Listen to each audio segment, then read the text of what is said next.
Hi YouTube. Today I'll be brewing a harvest pumpkin ale. I'll be using small pie pumpkins. I have two of them, so it's roughly about 4 pounds of pumpkin. I've already taken the liberty to shorten this film up and roasted them in the oven. I put two of them in there and roasted them for about an hour at about 300 degrees. It just kind of caramelizes that and gets that sugar going so that it's sweeter in the end. To make this pumpkin ale, I'm going to be using 6 pounds of extra light dry malt extract. My grains here, I've got a half a pound of 40 Levy crystal malt and about a half pound pale malt. For my hops, I've got an ounce of Willamette, hopefully I pronounced that properly, and a half ounce of Harleto. And for my spices, I've got a teaspoon of nutmeg, teaspoon of allspice, 1 teaspoon of cinnamon, and 1 teaspoon of dried ginger. For my yeast, I'm going to be using White Labs East Coast Ale yeast. My first step is to bring my water up to 155 degrees so that I can steep my grain. Okay, while I'm waiting for my water to come up to 155 degrees, I'm going to go ahead and get my grain ready. I'm going to throw my grain in my grain bag here.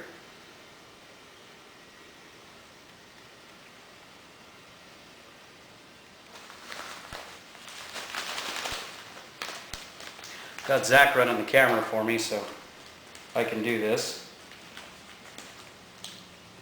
You can see over here, this is my pumpkin. I'm also going to throw that in the bag as well and steep that in here. Last time I made the same batch, and I used raw pumpkin instead of roasting it. Now it was good, but what I did was, instead of putting it in my grain bag and steeping it, I went ahead and threw it in the primary fermenter and let it sit. It came out great, but from what I understand and seeing some other YouTube videos, that you kind of get a better flavor, more of a pumpkin pie flavor, if you go ahead and roast it and then stick it in there with it. Now, I know some people like to put the pumpkin in during the boil. Some people like to put it in afterwards. And some like to go ahead and throw it in the fermenter. So I say to each his own, you know, whatever tastes the best and whatever you're looking for, if you get it, great. This is my first time trying this, so I hope this method works. We shall see. All right, here we go. My temp's at about 155, so we're perfect. I'm going to go ahead and stick this in there. Remember, it's got the pumpkin and the grain in there.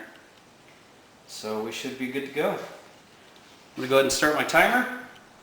I have a timer on my phone as well, but I kind of like to use this, that way it's kind of hands-free. And I don't get goop all over my phone. Alright, so we're going to let that sit for about 30 minutes, and we'll be back. Okay, our 30 minutes is up, so I'm going to go ahead and pull my grain bag out of here. Kind of bob it up and down a couple of good times there.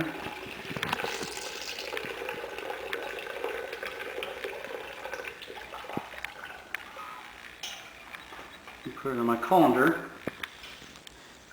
I have some extra water here I've heated up to about 170 degrees.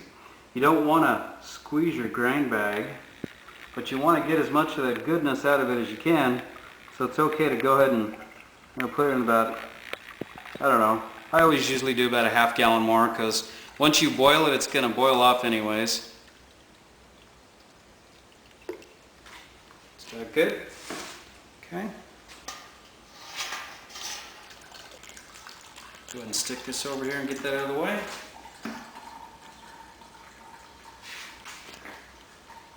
Next thing you do is get this going again. We're going to bring that up to a boil. Okay, now we're at boil, so we're going to go ahead and kill the flame to this. And I'm going to add my extra light malt.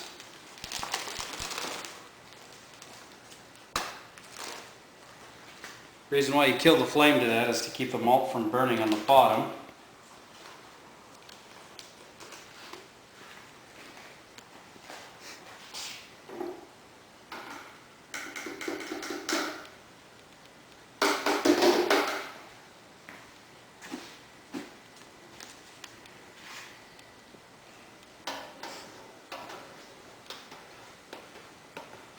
Make sure you stir this real good.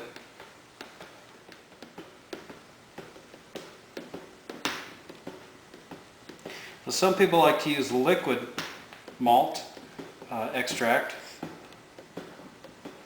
which is LME, but I prefer the dry, just because you're taking less of a chance of burning. If you don't mix the liquid real good, it'll tend to fall to the bottom and you can burn it real easy. But again, it's preference. I do recommend though, if you do use liquid malt extract, try to get the freshest that you can find from your home brew store. This smells really good, by the way. I wish we had smell-o-vision.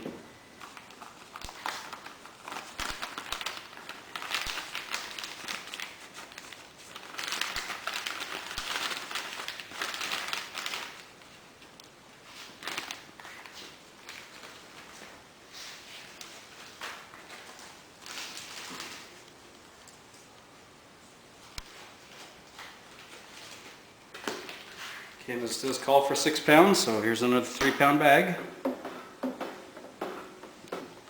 After we're done doing this, we're going to turn the flame back on and bring it up to a boil. And we're going to let it boil for about 45 minutes. Once it gets up to a boil, I'm going to go ahead and add some hops. Always got to watch your boil once you've added malt in here, because it's going to want to boil over. I've been brewing for about 2 years now, and it's happened to me once. I learned the hard way, and it happened to be on my stove in my kitchen. And besides that, and my wife doesn't like the smell of hops, that's why I'm out in the garage.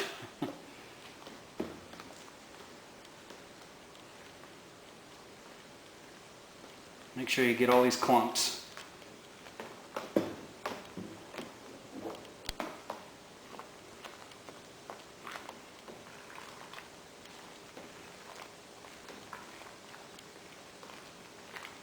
You can kind of see that the wort has taken on an orange color than the crystal, because the crystal kind of gives it an amber color. This is a little bit more orange than usual, so it's picked up some color from the pumpkin. And what I'm going to do with my boil, I've got a little bit of pumpkin left over that I roasted earlier. I'm going to go ahead and throw that in the boil as well, just for some flavor, see what happens with that.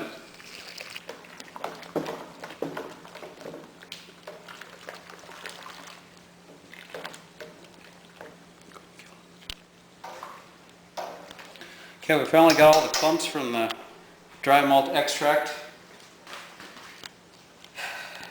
kind of disintegrated in there. So now we're going to bring this back up to a boil.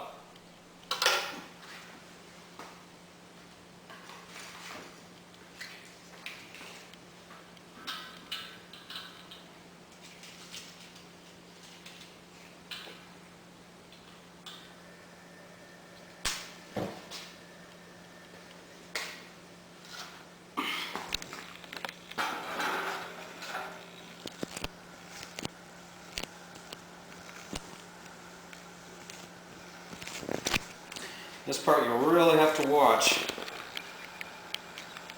So like I said, with all of that extract, that malt in there anyways, it's going to want to foam up. It'll rise to the top and you will get a boil over. And you'll just have a great big mess. Okay, now we've got a good boil going here. And like I said earlier, you really have to pay attention because of the malt. And I wasn't paying attention and I almost had a boil over. You can see the foam here. I went ahead and added a little bit of the pumpkin that I had left over just to boil in there. So that might have helped bring that down a little bit. So we're going to go ahead and add our bittering hops. Again, I've got an ounce of the Willamette. It's 4.7% alpha acid. Smells really good. We're going to go ahead and add this directly to the boil. Smells good. It almost smells like cheese in a way though, but it does smell good. So we're going to go ahead and add that right in here.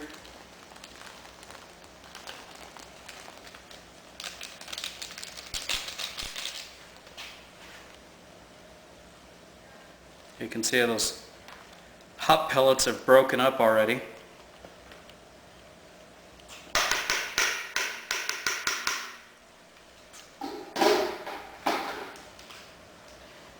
we're going to set our timer for 45 minutes and we're just going to let it boil. Okay, so now our 45 minutes of hard boil is up. So I'm going to go ahead and add my flavoring hops, the 1 ounce of Harlato, 4.7% alpha acid again, and then we're also going to add our spices. So I'm going to go ahead and add these first.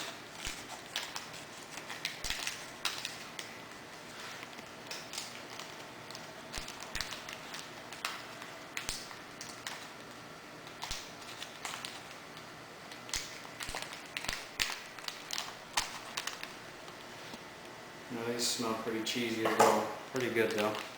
They are a lighter color than the first batch that I put in.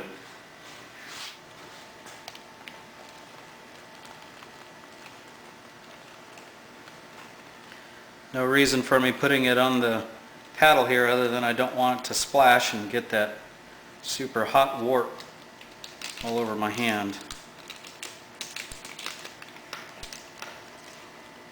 You can see that all breaks up right away in there as well.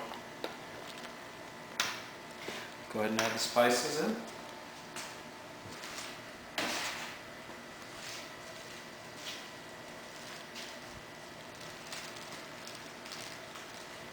Okay, again, with my spices, I've got a teaspoon of nutmeg, 1 teaspoon of allspice, 1 teaspoon of cinnamon, and 1 teaspoon of ginger.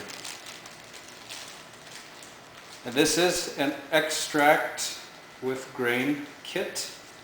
I know some people don't like to use it, but you know, I say if you're new at brewing, try and do this first before you go into all grain. Just have fun with it before you get into that. These come out just as good as the all grain, and I know some people that have used extract kits that have submitted them into competitions and have actually won over all grain. So again, it's kind of at your discretion what you want to do. With all grain, there's more equipment involved, not as much with this. It's just one major additional step, and that's creating the malt, which that's what I put in the dry form to begin with. Looks like I got a little bit of cinnamon on my paddle there. There we go. Gonna stir that in real good. And I'm going to go ahead and let this boil for approximately 15 minutes. And then we are almost done. Something I almost forgot to add is I like to use Irish moss. It helps to clarify it. It grabs the proteins and brings the proteins to the bottom. That way when you go to filter or put it through a colander, when you go to put it into your primary, it tends to kind of, I guess, coagulate and grab all of the proteins and kind of bulks them together, and you catch that as you're putting it through your colander into your primary. There's different chemicals or I don't know what the word I'm looking for is, clarifiers, there we go. Different clarifiers that you can use. That's 1/4 of a teaspoon, by the way. You just throw that in there during your last 15 minutes of the boil before flame out. It's pretty cheap, so I do recommend it. It helps with cloudiness and everything when you go to bottle. Alright. Alrighty, our last 15 minutes is up, so I'm going to go ahead and kill the flame on this.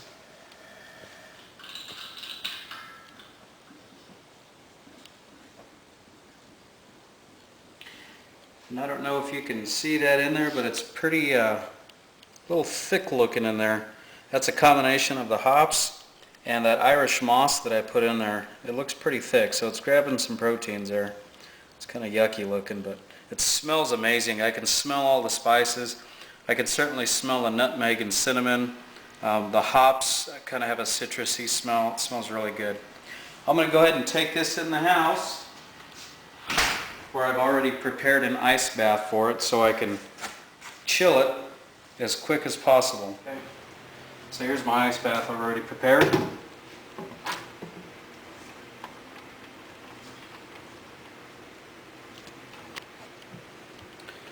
water's pretty cold, but it will warm up quick. So what I'm going to do, here's my lid. I'm going to put my lid on there for now just to keep, stuff out of it. What we want to do is cool it as quick as we can to keep any bacteria from getting to it.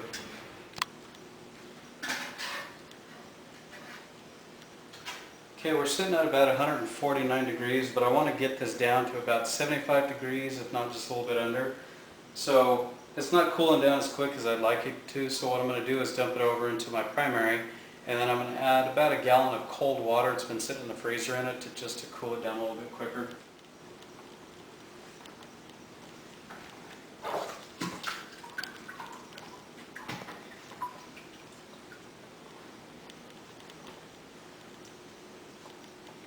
I'm going to go ahead and dump this over.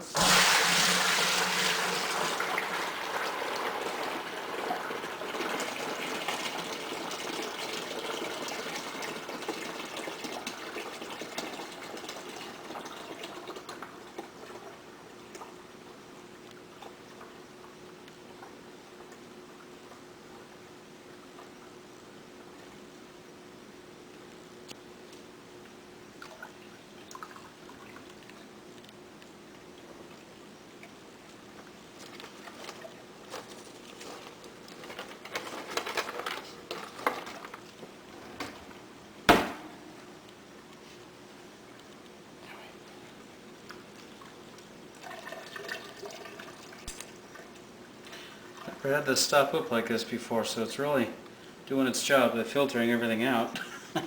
Only problem is it's not going quick enough. So I'm going to go ahead and take my sanitized paddle here and try to stir through that. Hopefully it'll kick off and get going here. Okay, I finally got the remainder of my wort to go through my colander. I think it was a combination of some hops and a little bit of pumpkin and whatnot. So the temperature is still a little warm, but I do have chilled water here.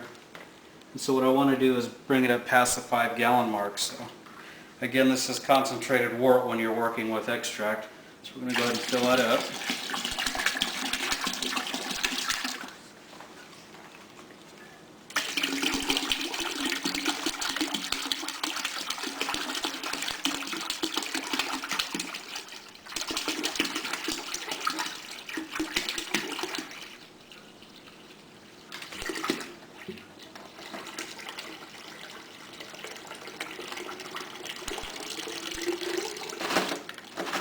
I'm not quite there, so I'm going to go ahead and use some filtered water because I know it's sanitized. Okay, so we're at about the temperature that I want my wort to be at. So I'm going to go ahead and pitch the yeast. Again, I'm using White Labs East Coast Ale yeast WLP008. And I like using this. I probably should use a starter, but I've had luck with this, just pitching right out of the vial. As I get more experienced, I guess I might do that. Got to have your yeast at room temperature, so I pulled it out just as I started my brewing process. Shake it up real good and make sure you get all that yeast in there and get it active.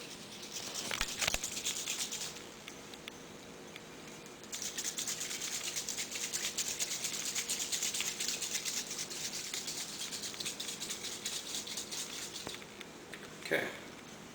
Here we go. Sometimes these like to spew out. And there it goes. That's pretty active yeast.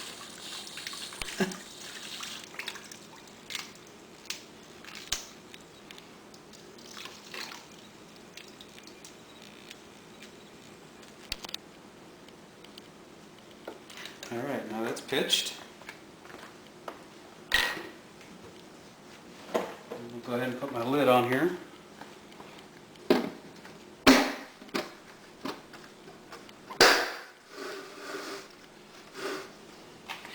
Give it some good shakes here. I'm going to take my airlock.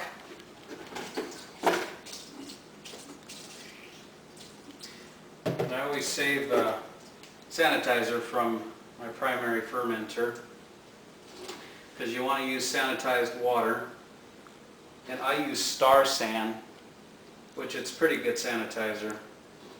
You can, if you use RO, or try that again, reverse osmosis or RO, you can actually save this and put it in a spray bottle and reuse it.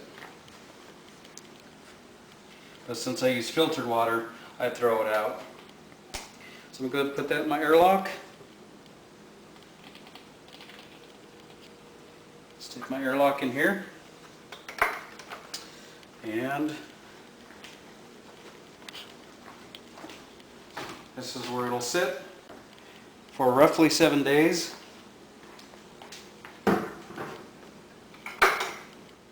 Thank you for watching. Please feel free to comment. Corrective criticism is always welcome. Thanks and have a great day.